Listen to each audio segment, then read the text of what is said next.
E aí, pessoal, beleza? Meu nome é Lucas, sou 021 da Engenharia Mecânica da UFSCar, sou integrante do GENC, que é o Grupo de Estudos de Mecânica Computacional. Sejam bem-vindos a mais um vídeo aqui de tutorial de CAD em NX12.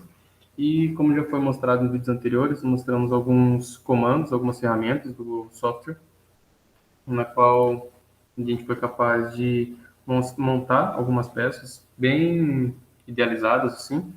Então, hoje nós iremos, de certa forma, botar isso em prática.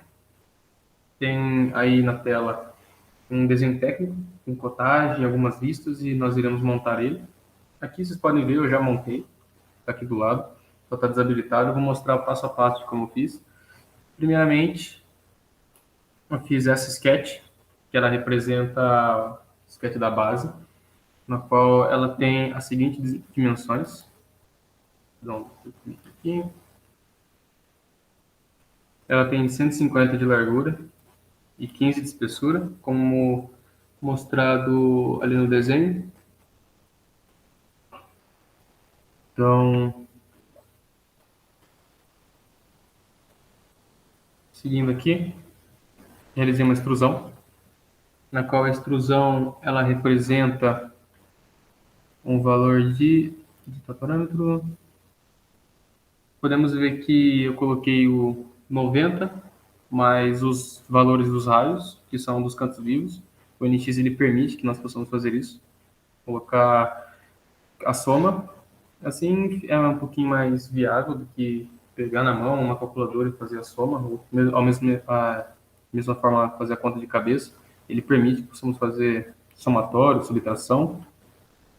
Ali fez essa extrusão. Em seguida, eu coloquei os raios dos cantos vivos, que são de 17,5. Depois vocês podem conferir lá no desenho técnico.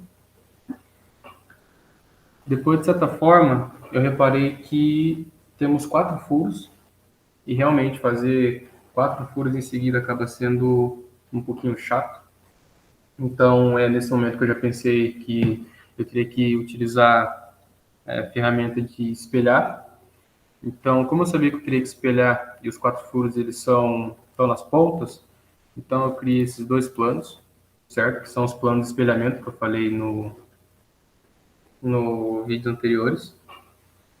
Em seguida, eu fiz a sketch do furo, realizei a extrusão. Vocês podem ver na vista lateral que esse furo aqui ele vai ter 2 milímetros de profundidade. E em seguida, já fiz uma outra sketch no centro dele. Realizei a extrusão. Dessa vez é um furo passante, utilizando aquela ferramenta do Until Selector. Vou mostrar aqui para vocês. É o Until Selector. E a face selecionada foi aqui embaixo. Então, voltando à vista isométrica. A partir do momento que eu tenho essas duas regiões, eu usei o Mirror Feature para passar esse furo para esse lado. E depois eu usei um outro Mirror Feature para passar esses dois furos para o outro lado, usando este plano aqui como referência de espelhamento. Assim, a base ela fica, de certa forma, muito simples de fazer, do que eu simplesmente começar a fazer uma sketch aqui, extrudar, e outra sketch extrudar, aqui uma outra sketch extrudar, e acabar fazendo isso 4 vezes, sendo que eu só poderia utilizar um espelhamento 2 vezes, que acabou ficando de uma forma mais fácil. Em seguida, eu parti para a sketch desta região, da região de baixo. Se vocês forem ver na vista lateral, fiz essa sketch, bonitinho. E em seguida já extrudei ela até esta região. Beleza. Sem problema algum. Fiz uma outra sketch, dessa vez foi o do furo. Vocês podem ver pela vista lateral que é como se fosse um cilindro vazado, um cilindro furado. Então, para fazer esta sketch, eu não utilizei os planos de coordenada. Pode ver que o plano de coordenada ele está aqui nessa região do canto. Então, eu utilizei este plano. Eu literalmente apertei em sketch e vim neste plano. Beleza? Ah, Lucas, como você criou esse plano? Aqui, ó. Datum Plane.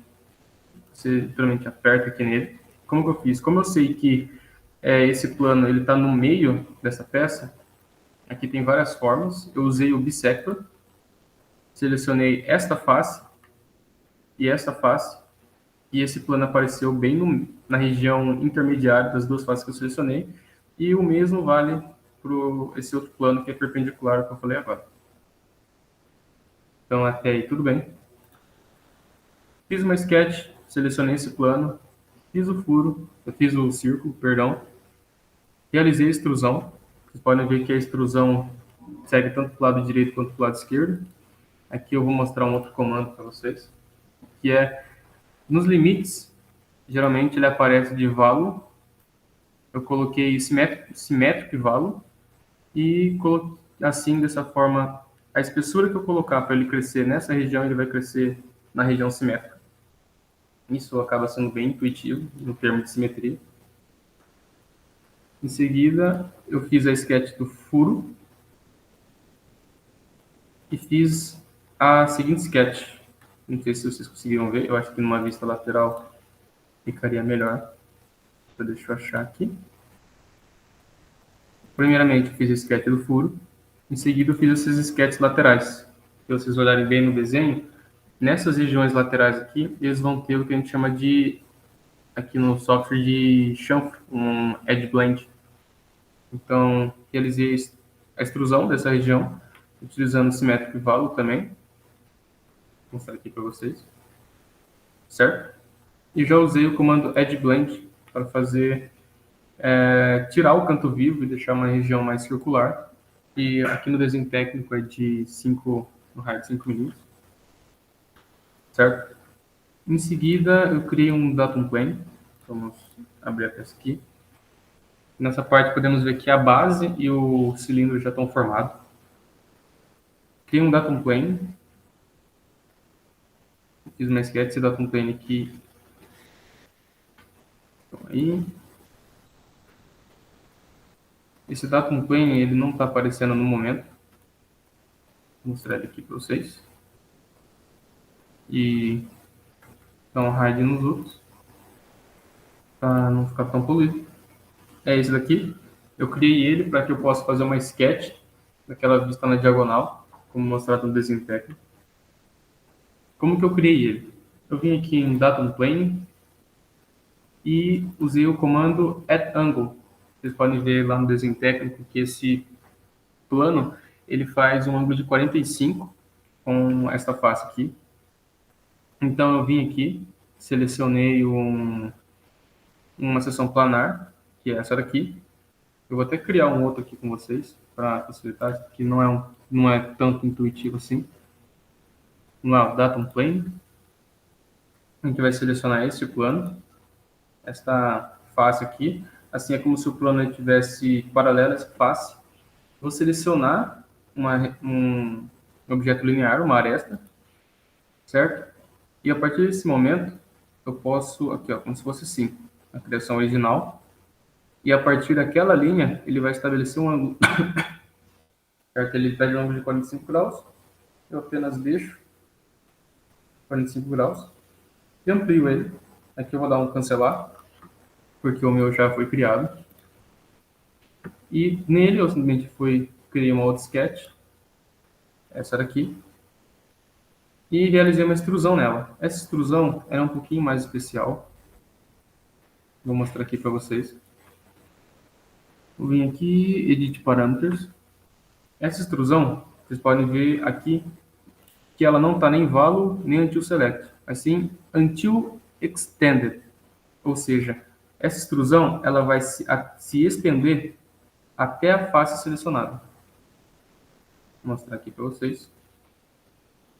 Vocês conseguem ver aqui o contorno dela, certo? Ou seja, essa extrusão, essa sketch que eu fiz aqui, ela vai se estender até a face que eu selecionei, certo? É um comandinho mais complexo de usar, complexo no sentido quando é que eu vou usar, mas quando é assim, você não sabe qual parâmetro você vai ter que utilizar, você vai testando um por um, certo? Acaba sendo um pouquinho chato tentar descobrir o que cada um funciona, mas com o tempo vocês vão pegando o jeito. Ok, certo? Vocês podem ver, comparando lá com o desenho técnico, que fica realmente, tá tomando forma. Vamos realizar uma outra extrusão. Dessa vez fiz a extrusão do furo. Ah, por que você não fez isso antes? É porque quando eu vou extrudar esta região aqui que eu estou selecionando, passando o cursor por cima, ela vai cortar aqui o meio e vai até a face de baixo. Então, eu acabei fazendo o furo depois para eu cortar a região que fica aparecendo aqui no meio. Em seguida, eu utilizei um outro comando, que é o comando Hole, na qual eu fiz esses buracos. O comando Hole, quando você aperta ele, ele pede para a gente especificar aqui os pontos que a gente vai querer fazer. A gente vai selecionar aqui as sketches que a gente fez. E a gente vai especificar o tipo de furo. Se você for lá no desenho técnico, vai estar M10X 1.5. Aqui ele mostra todos os tipos de furo que tem. Aqui eu já selecionei o M10 1.5. Aí ele vai dar a fórmula que a gente vai querer, alguns parâmetros. Depois aqui, ó, em depth, que é de profundidade, ele fala que é 15 milímetros, se você der uma boa analisada. Depois a gente aperta um OK. E ele vai fazer o furo. Se vocês forem observar lá dentro dele, ele tem a região cônica, que é o que está pedindo no desenho técnico. Nada tão complexo assim também de usar esse comando. É um comando bem intuitivo. E para finalizar, eu faço uma sketch e uma extrusão com operação booleana de subtração para fazer esse rasguinho aqui. Provavelmente é um rasgo de chaveiro para acoplamento, bem básico. Enfim, e a partir disso vou dar aqui um Ctrl D e acabar selecionando as sketches. Eu seleciono uma sketch, aperto Ctrl e vou selecionando as outras, para que assim meu desenho não fique tão poluído.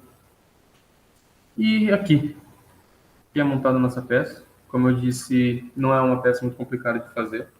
Na hora você tem que ter a ideia de que da onde você vai começar. Tem que analisar um desenho técnico, tem que fazer um pouco de conta, então sempre como é fácil com papel, um lápis, uma borracha na mão. Assim não fica tão complexo de fazer. Aqui, se eu não me engano, foi um dos projetos finais de projeto mecânico tido por computador. Demorou um tempinho, mas depois que você pega o jeito, acaba ficando mais fácil. Com certeza tem peças realmente mais difíceis, mas aqui é um bom exemplo para a gente trabalhar técnicas de extrusão, técnicas de fazer furo, operação booleana e de entender compreensão de desenho técnico. Então, espero que tenham gostado. Mais para frente faremos mais tutoriais com peças um pouco mais complexas e até mesmo utilizando outros softwares de CAD, como SolidWorks, mais com NX. Mais para frente utilizamos também mais software de simulação, como ANSYS, Abacus. Então, fiquem atentos e até uma próxima.